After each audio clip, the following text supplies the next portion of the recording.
के लिए बच्चों को यही सजेशन है कि सबसे पहले तो आपको अपना सिलेबस कंप्लीट करना है। जैसे ही 70-80% सिलेबस हो गया, उसके बाद आपको मॉक टेस्ट लगाना है, क्योंकि तभी पता चलेगा कि आपकी तैयारी कितनी हो रही है, कितनी नहीं हो रही है, आप कैसा परफॉर्म कर रहे हैं।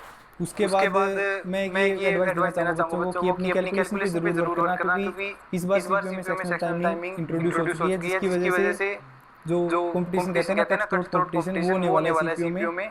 और इस बार मेन यही है कि बच्चे क्वेश्चन कर लेंगे, 35 क्वेश्चन लगभग सभी कर लेंगे, लेकिन ज़्यादा क्वेश्चन वही कर पाएंगे जिसकी कैलकुलेशन स्ट्रॉन्ग होगी, क्योंकि सीपीयू में तो बहुत कैलकुलेटिव क्वेश्चन भी आते हैं।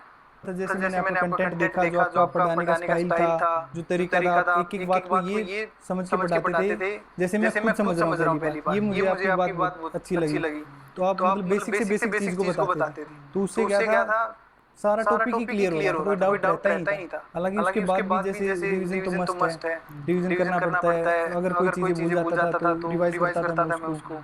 उसके बाद भी अगर समझ नहीं आ रहा तो मैं वीडियो दोबारा देखता था, उस टॉपिक को रीडू करता था, फिर उसी टॉपिक के पर्टिकुलरली क्वेश्चन लगाता था। तो मैथ्स में जैसे आपने कहा कि सर एकदम आप बेसिक से बेसिक तक उठा के लेके जाते हो, तो बच्चों का एक ये भी सवाल होता है कि सर आप तो खाली बेसिक पढ़ाते हो, क्योंकि आपने ऑलरेडी सारा पढ़ा है। तो आप बताओ कि सिर्फ बेसिक होता है, बैच में क्वेश्चंस मॉडरेट होते हैं या टफ भी होते हैं, या सिर्फ हम बेसिक तक रहते हैं? क्योंकि रैंक वन अगर आपकी आई है वहाँ तो बेसिक से तो नहीं आया होगा।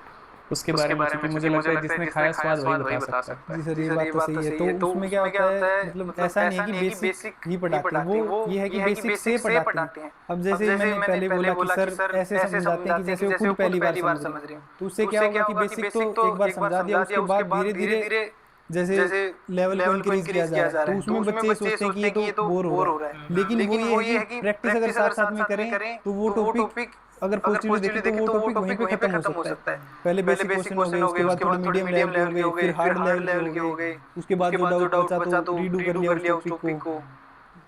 मैं हमेशा आपसे एक बात कहता हूँ कि अगर मैं क्वेश्चंस को रिवर्स करके ऑर्डर पढ़ाना शुरू करूँ तो आपको लगेगा कि क्वेश्चंस के लेवल क्या है। चाणक्य ने जो है एक बड़ी प्यारी नीति अपनाई थी, जिसको मैं अपनाता हूँ। उन्होंने विष कन्याओं को बनाया था, और विष कन्याओं को क्या किया था कि रोज थोड़ा थोड़ा वो जहर देते थे कि अगर उन्होंने अपना जूठा कभी किसी को खिला दिया तो वो व्यक्ति मर जाएगा। हमने कहा हम जहर वाला काम नहीं करेंगे, लेकिन हम थोड़ा थोड़ा दिमाग में कंसेप्ट डालते जाएंगे, थोड़ा थोड़ा लेवल बनाते जाएंगे कि एक वक्त में अगर कोई भी क्वेश्चन का किसी भी तरह का लेवल आता है तो बच्चा फोड़ पाए।